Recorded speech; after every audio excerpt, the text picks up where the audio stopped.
considered an epidemic. The rates have been steadily increasing over the past couple of decades. Suicide is the 10th leading cause of death across all ages. On average, about 45,000 people in America die by suicide each year, or 124 every day, a death toll higher than car accidents or homicides. For every person who dies, there is an average of about 10 attempts. And every day, some 15 million Americans endure suicidal ideation, persistent agonizing thoughts about taking their lives. What does this have to do with you? If someone you cared about were on the brink of having a stroke or heart attack, wouldn't you want to know before it happened? Suicide is no different. Like other health emergencies, its signs are often apparent if you know what to look for.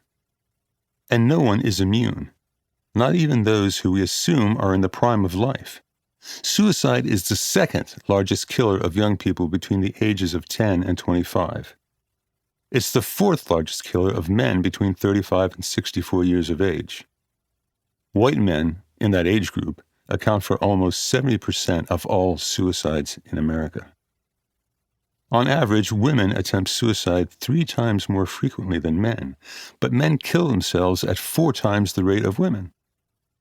That's largely because men more often use firearms, which are involved in about 52% of suicides, more than all other methods combined. In the U.S. each year, about 4 times as many people die from suicide by firearm than die from homicide by firearm. The grim statistics around suicide belie a little-known fact. It is preventable.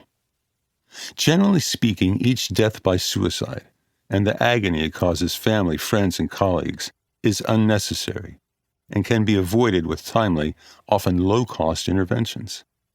That it is unnecessary is what makes suicide frightening and different from most other kinds of death. Normal deaths, caused by old age, illness, and even accidents, seem to be part and parcel of the natural order of things, jarring facts of life, not suicide. Like homicide, it is usually unexpected, and it is often violent. It has a terrible agency that most other deaths lack. It delivers an awful shock to the systems of people around it, a shock some don't survive. While we spend so much of our lives coaching ourselves and our children not to be crushed by cars, not to slip off icy roofs, not to be reckless with guns, the fact that some people willfully kill themselves challenges us to our core. Many of us have grieved the normal deaths of loved ones.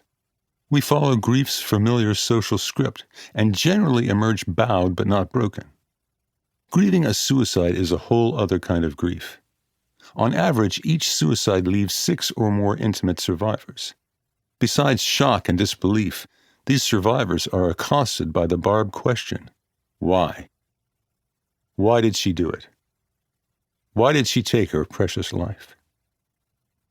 But the why is almost always unanswerable, because suicides usually occur at the confluence of many whys, which psychologists call risk factors, such as mental health disorders, alcohol abuse, romantic conflict, a family history of suicide, a previous suicide attempt, and many more. Survivors rarely unravel all the whys. Almost by definition, the dead person is the only one who knows the full breadth of facts and feelings that led to the decision to end their life.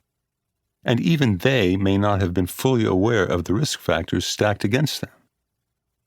Into that vacuum of understanding rush the whys. Death by suicide is also different because of blame. Usually when someone dies, we point our finger at the disease or the perpetrator, the heart that stopped working, the driver who was texting, the pharmaceutical company that flooded the town with opioids. But with suicide, the victim is the perpetrator. Blaming him who has suffered so much and has now lost everything feels cruel, and it's not rewarding. The dead will offer no contrition and suffer no punishment. Rarely do friends and family deserve the blame for suicide, but it attaches to them like barnacles to a ship. According to our need to rationalize catastrophes, largely